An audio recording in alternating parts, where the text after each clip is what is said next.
Hey guys, Chris here. In this video, I'm going to give you guys the real reason why Norway is the #1 leader when it comes to EVs worldwide. There's no other country in the world that even comes close to the EVs we have per capita here in Norway. And there are a few videos out there trying to explain it that, scratch the surface but don't actually tell you the real reason. A lot of videos talk about, incentives and the government pushing for EVs, but that really doesn't explain much at all. But in this video, I'm going to give you guys the actual real reason from a Norwegian who has grown up in Norway and who has been interested in cars my whole life. And guys, if you're new to the channel, thanks for stopping by. I'm Chris. I have this channel dedicated to EVs. I do range tests, charging tests. I drive EVs down to 0%.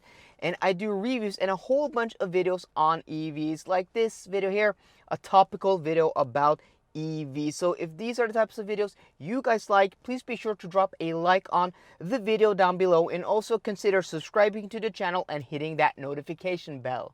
To put it into perspective, just how much Norway is a leader when it comes to EVs, I'm going to give you guys some numbers in just a minute. And also, you can go check out my EV spotting in Oslo video. That will really show you guys how many EVs there are in Norway. I drove around Oslo for half an hour, and yeah, that was a whole video of me just, rambling on about every EV on basically every street corner. It's kind of insane. Link to that video down below. But before I give you guys some numbers, I want to tell you guys that I'm going to read from my notebook here because I had to do a bunch of research before, making this video. And a lot of this I actually didn't know. I had to go way back in history because this goes far back. But more on that in a minute. But to put into perspective how much Norway is a leader, I'm going to give you guys the number of EVs in Norway per 1,000 inhabitants. But before that, I'm going to give you the number of the USA, which is 5.4 EVs per 1,000 inhabitants. In Europe as a whole, it's 6.1. In Germany, it is 8. In the Netherlands, it's 18. And in Sweden, it is 20. And in the state of California, it is 21. 21 EVs per 1,000 inhabitants. That's, substantial amount. In Norway, the whole country of Norway, 90. That is almost 5 times the amount per capita than in California and in Sweden. I mean, that is insane. Another stat is in 2020, 54% of all car sales were EVs, more than half. That is the first time in history any country in the world has sold more EVs than non-EVs. That is insane. And before we dive into history, the modern day EV revolution in Norway started around 10 years ago, 8, 9, 10 years ago, with the introduction of the Nissan Leaf, the Tesla Model S, and the Renault Zoe. Those 3 cars kicked it off. But the big question is why? To really understand why Norway sells so many EVs per capita compared to any other country in the world, we have to go to the period after World War II, the late 1940s, known as the period of rationing, when we had to ration clothes, textiles, metals, steels, just about every commodity, including food. I mean, this was a very fragile time in Norwegian economy where we were trying to build the country up again, and cars were only reserved for the very few who really needed them. You actually had to apply to the government to be able to purchase a car. And then throughout the 1950s, restrictions were lifted a little bit, and in 1955, a law was introduced where you weren't using the currency to purchase cars from, abroad. We were trading services and products. And that is the precursor to what we know today as engangsavgiften, which is the taxation system we have on cars, which is different from VAT, but also includes VAT. So in short, engangsavgiften first includes VAT, which is value added tax, which is a 25% tax on the purchasing price from the manufacturer. And then on top of that, you have a taxation on weight, displacement, and horsepower. And these are progressive, meaning that, the more weight, the more yeah, displacement, the more horsepower, the more that tax will rise. And this is very different to what you have in, most countries. There are a few countries in the world that have this taxation system. Denmark has it, and I think we inherited this from Denmark from the same time period because, well, over close ties to Denmark as our neighboring country. But what this means in practice is that most cars, normal family cars in Norway cost about twice what they cost in the USA, or about 70 to 80% more than in Germany. So a Volkswagen Golf, a Volkswagen Passat, a Ford, well, Mondeo, whatever car you choose, which is a family car, cost about, yeah, almost twice than every other country in the world because of these four taxes. This is interesting because it gets more progressive. So to give you an example, in 2008, a Mercedes S500 in the US cost $87,000.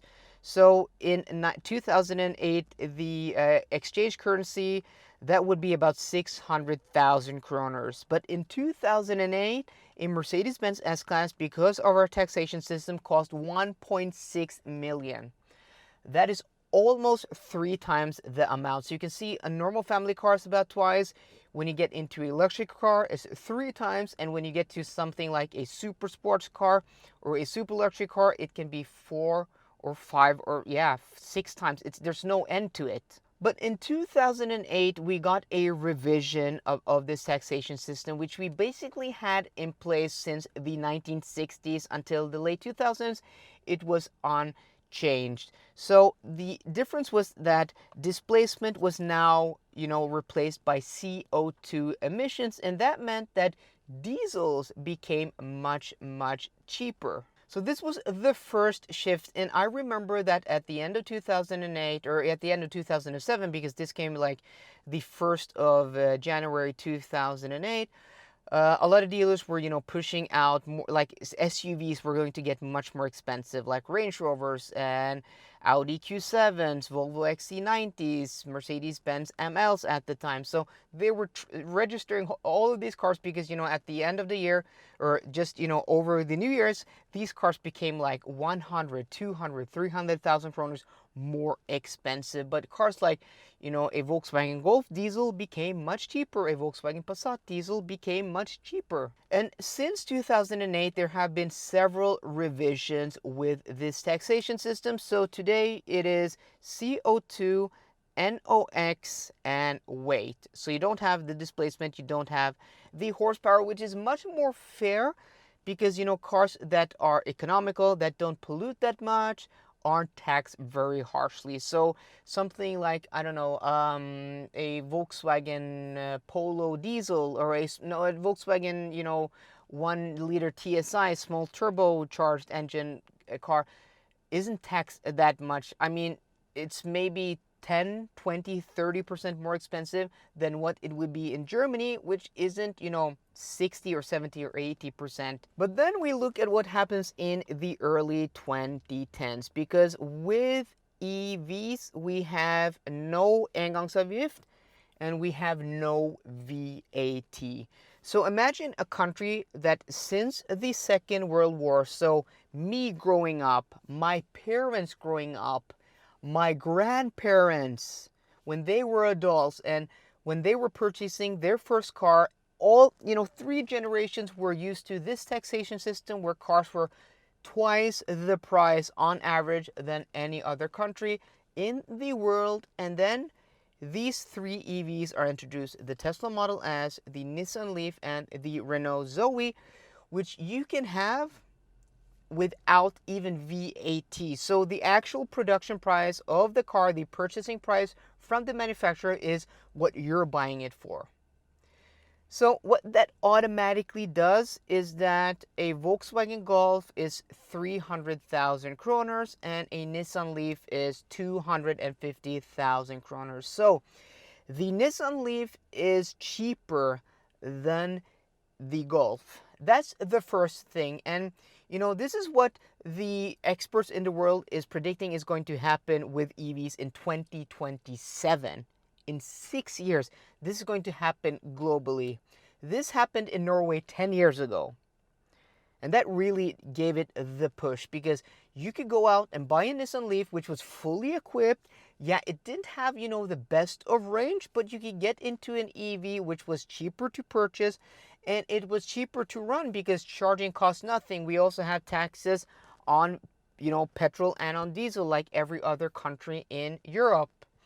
We have the same, and it may be more expensive than many countries, but I mean, we were used to that. That wasn't the real push. The push was the purchasing. You could run them for free. You could charge them at home, and you could go in the bus lane, and you had free parking in the city center of Oslo, Bergen, Trondheim, the big cities. And we also have toll rings around all of our cities. You don't have to pay tolls. So not only are you not paying VAT, you're not paying engangsavgift, you're not paying for fuel, you're not paying for the toll ring, you're not paying for parking. So once you purchase the car, it was basically almost free to run compared to a petrol or a diesel car, which was more expensive. But a lot of you people may be thinking, well, the Nissan Leaf isn't too popular or isn't too cool. It was quite popular, but it's not too cool. But then we see the introduction of the Tesla Model S, where you could get a Tesla Model S 60, that's with the 60 kilowatt hour battery pack, which has a range of just below 400 kilometers, and it could do like 0 to 100 kilometers an hour in like less than 6 seconds. That car cost less than 450,000 kroners. And imagine a Volkswagen Passat with some kit on it at the time would easily cost you 450,000 kroners for a diesel. So you could get decent range, you could get the cool new thing from Tesla that looked amazing, had tech from, 10 years into the future, and had the performance for the same price as a Volkswagen Passat. Imagine if you're in the US and you can go out and buy a Tesla Model S Performance today for the same price as a Toyota Camry. That is the equivalent comparison. Do you think Tesla would sell many EVs in the US? Do you think US buyers would buy more Teslas than Camrys? Of course they would. So this has nothing to do with us in Norway wanting to be environmental, us being, these cool eco-friendly people. This has to do with economics. This has to do with getting a car that is cheaper or the same price as a normal family sedan, but it's bigger, more luxurious, more kit, can go a decent distance, and has the performance. And this is what really kicked this off. And in 2014, you could get a Tesla Model S P85, the performance that did 0 to 100 kilometers an hour in like 4.2 seconds. And it could go like, 450 kilometers on a charge, super luxurious, looked amazing for 650,000 kroners. I mean, the closest car with that performance would be 3 times the price. It's crazy. So that brings us here to 2021, where we still have no VAT, we have no engangsavgift on car EVs. We do have, toll, but it's a fraction of the price. Driving into Oslo with a diesel, I think, is 60 kroners. With this Polestar 2, it's like 12. Parking is also like 10 or 15 kroners per hour, while in a normal car it's like 60 or 70 kroners. And you can still charge very cheaply most places. So, I mean, there's still the incentives in place, and that's the reason why, we buy so many EVs. And today in 2021, there are so many choices. And I'm currently sitting in this Polestar 2, which, in its base form starts at like 420,000 kroners and does 0 to 100 kilometers an hour in 4.7 seconds. For this price, you can get, a Volkswagen Golf hybrid. So imagine, again, you're in the US, what would you buy? Would you buy a Golf hybrid? Or would you buy a Polestar 2 with, twice the performance? This has more space. You can still go like 400, 450 kilometers without any problems at all. Yeah. So this is the real reason why Norway sells so many EVs is because we were a country for the longest time, for 50, 60 years. We're used to buying cars for twice of what it costs everywhere else in the world. And then suddenly we can buy cars cheaper than any place in the world. I mean, these cars here, no VAT. I think only the US can rival us because you also don't have any sales tax, which would be equivalent to our VAT. That is the real reason why we have so many EVs per capita, per 1,000 people, and why we sell, yeah, more than 54% of the new cars in Norway sold last year were EVs. So guys, let me know what you think about this. Is this new to you? Were you surprised? Did you learn something? I really do hope so. So guys, I hope you enjoyed today's video. If you did, please drop me a thumbs up down below. And for more car content, as always guys, please subscribe. See you guys later and goodbye. Cloudless skies in the mid